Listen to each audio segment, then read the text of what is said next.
Coach Pritts, my guy, 2021 Walsh Ironman. What? Listen, that Walt Disney guy on your, you know that's like modeled after Walt Disney, I think, right? No clue. Sparky. Yeah, that's Sparky. Right? Sparky's not on enough stuff anymore. No, because they rebranded it. Well, they rebranded to that, to the thing on your, the thing on your chest, Yeah. double on your chest. That's right. It's double on your chest. Did you know? There's a shirt on underneath. Yeah, there you go. You have it there too. So you guys rebranded to that, didn't you? We did it at the Pitchfork. Can you still do stuff with Sparky? I don't think they want to. You are. I like that about you. You're an outlaw pterodactyl. You're a renegade. I love Sparky. I'm a big fan of Sparky. I got the bobblehead at my house. We got to keep it alive for the alumni, right? Yeah. No, seriously. Seriously. 1988, you guys won the NCAA title. Sparky was on everything. Everything. Bobby Douglas was the biggest Sparky fan I think there was. And Melvin Douglas drew the wrestling Sparky. Actually, Melvin Douglas drew the wrestling Sparky that was on all the... Wrestle with the Devil. Yeah. Was the theme for everything. And I had the wrestling Sparky. Yeah. That was drawn by Melvin Douglas. Real talk. Real talk. I love it. I can't make that up. That's crazy. So, you guys, listen, you guys are off a trophy finish, right? You guys fourth last year, right? Yes, sir. So, you know, I talked to Morningstar earlier. They were the champs. So, it's hard to win trophies in the NCAA tournament. I don't know if people realize that. It's a hard level to maintain. Yeah. But you guys seem to, you're finding a way here now. How do you do it consistently year after year, and how do events like the Ironman help you? Well, that's how recruiting, right? You have to, it's done through recruiting, right? And obviously what you're doing year round within the program and the training and all that is obviously important. But it starts with recruiting. And, you know, heck, coming out to the Ironman, I think this is my 21st, I've been coaching like 23 years. I think I've been here 21 times, you know, because it's so good, right? You come in here in the round of 16. You get to the round of 16 in this tournament, and things are getting heavy. Like coming up, right? Like the round that actually just got wrestled was crazy. I saw a bunch of seeded guys, top 10 guys in the country lost. Yeah. Not like a dude. I mean a bunch of guys. Yeah. That's before we even get to the quarters. Yeah. So it's crazy, man. You look at this tournament's unbelievable. You guys have obviously done a great job. Obviously, one of the greatest guys to wrestle in NCAA and in the Ironman, Zahid Valencia was one of your guys. Yeah. You know, Zahid was, him and David Taylor are the only two four-time champs. That's right. Wrap your brain around that. That's crazy. Right? Yeah. Right? That's crazy. I did know that too. That's crazy. Nuts. And then Anthony is back with you guys for Super Senior year, right? Yeah. So you guys have done a great job coming here. And then, you know, there's... How about Colton Schultz? How many did he win here? I think Colton was two-time champ, but was in the finals as a freshman. Okay. I think he was a two-time champ. He'll correct me if I'm wrong, I'm sure. Oh, yeah. But Colton Schultz, unbelievable. You guys have done a great job at recruiting this tournament, and then you guys can go get anyone. I was talking to Bono earlier. Bono can go, you know, Wisconsin can go get anyone. They got the branding, they got the big school. For sure. It's not like you look at Kent State, I'll use an example. Yeah. You know, well, we're okay with that. We can't go and get the Colton Schultzes and the Zahid Valencias, right? You're in everybody's living room you want to be. What's it like knowing that? I wish it was that easy, you know. You make it look easy, though. I think, well, I appreciate that. You know you do. I'm being serious. I appreciate that, but I wish it was that easy. Getting in the living room is one thing, but the competition is high, right? The competition is high out there, and there's so many good programs and the schools, right? They're student athletes, and I think sometimes people forget about that. It's like, oh, you guys are doing great, you know, but we have to go in and build. We have to go in. They don't know our branding academically. They don't know our branding. And Racy rolls up as we were literally just talking. We were literally just talking. We were literally talking about. We were literally talking about you. Wow, I don't know what you're talking about. Were we not talking about him? 100%. He can literally watch it back. We're not now, but you're in everybody's living room you want to be. You're the big brand.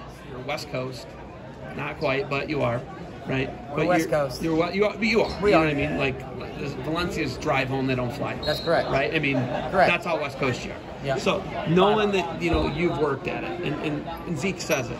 He said Lee Pritts is the best. He's what he says. He is the best recruiter in the country.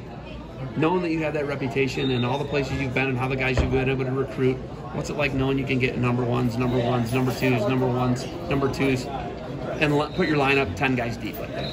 It's saying you guys are putting the pressure on trying to get me fired. Well, I mean, no, it's cool. You know, and I say this a lot. You know, recruiting is done by everybody, right? It's certainly not me. It starts out with having a good university. You got to have a program, and I'm not talking about a wrestling program. I'm talking about the university, and you have to have an amazing administration, right? Which we do, which supports wrestling at the highest level. You got to have a great leader in your head coach. You got to have assistant coaches that are out hustling and that you can talk about them and sell them as well, right? And I hate to use the word sell because you're telling your story, right? And that's all we're doing is we're telling our story. We have a great story to tell, you know.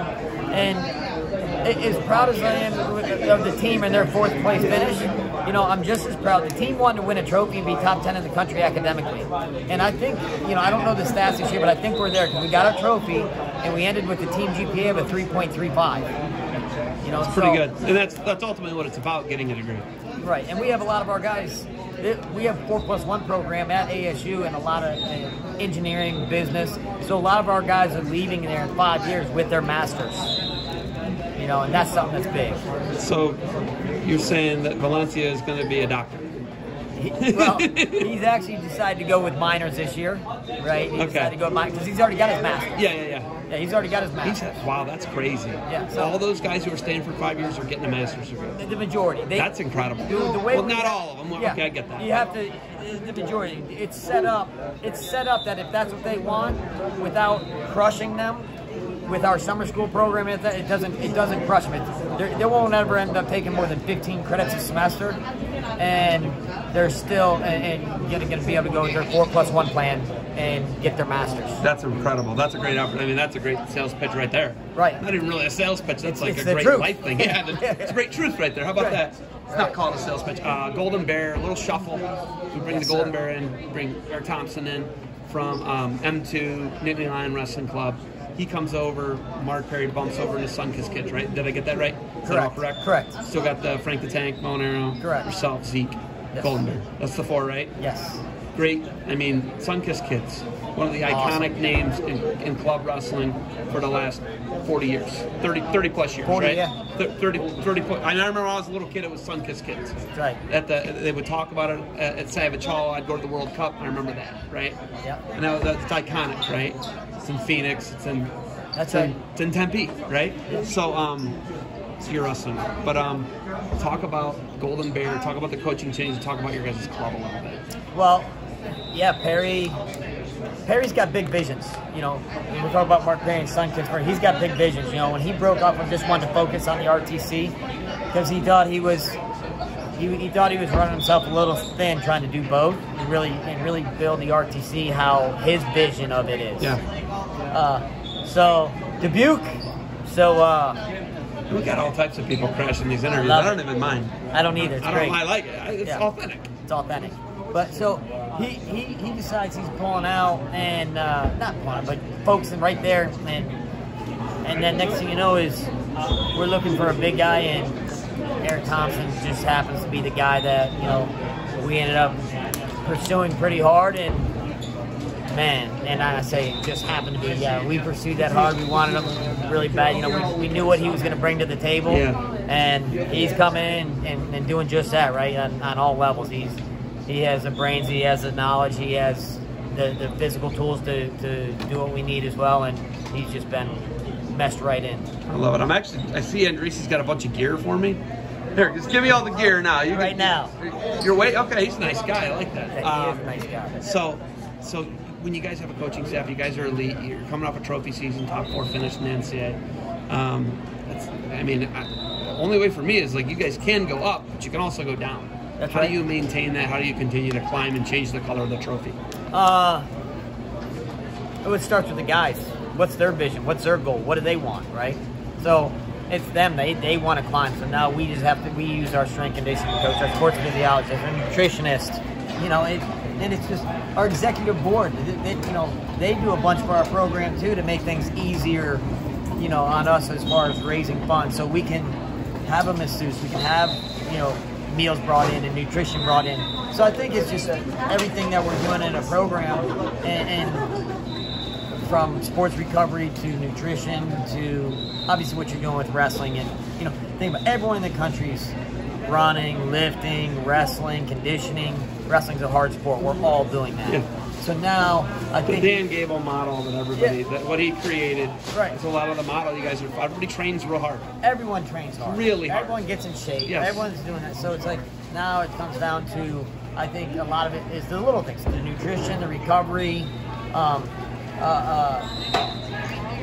the mental training. Yes. Which probably, Mental health, huge part. Yeah, but sports psychology. Sports psychology and mental training, and there's probably, I don't know if there's, and obviously I'm biased, but I don't know if there's any assistant coach in the country, maybe a head coach too, that's as good as Frank Molinaro when it comes to the wrestling mindset. And he comes in and does about once a week work with our team on that, and wow, it's making a difference. Can I tell you the most proud I've ever been? And you're going to be like, Zeb, he lost. Most proud I've ever been to be an American was Frank Molinaro's bronze medal match versus Frank Chamizo in Rio. He made defense, though? It was a war. You're getting some. Relax. It was a war. Yeah. He made a war out of one of the biggest freaks, and he's in on a leg to score, doesn't score, doesn't get the medal. But that guy, that guy's inspiring. Oh. Watch that match. Have your guys watch that match. Do me a favor. Oh, I watched it. Have your guys watch that match. I still think he won that match. Yeah, that's as proud as I've ever been to be an American. Yeah. Right? In a losing effort. I was there when Burroughs won in London, and I was crying, so that was pretty sweet. Frank's a savage, man. But he's a savage, and that guy gets me fired up thinking about it. Right? And like you're saying, he's taking the ball and running with your guys mentally. Yes, and he's the one that brought gratitude to our program. You know, that's a big Penn State thing. It is. Yeah. It is. But I think it's really something that the world's trying to take over right now, you know? We need it. We need it. Yeah. And Frank... America needs it. America needs it. But Frank is so good at...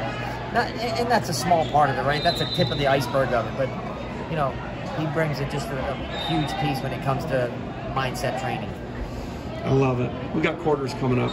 You and I could sit here and do this for hours. You got anything else for me? No, man. Just great to see you having a year off Ironman. And yeah, you said you've been here 21 times out of 23. You've missed 2. You've actually only missed 1. I think I only missed 1. You've only missed 1 because last year's got canceled. I might have got fired at that time or something. All right. Lee Pritts, you're my guy. Thanks for the time. Love you, man. Get it.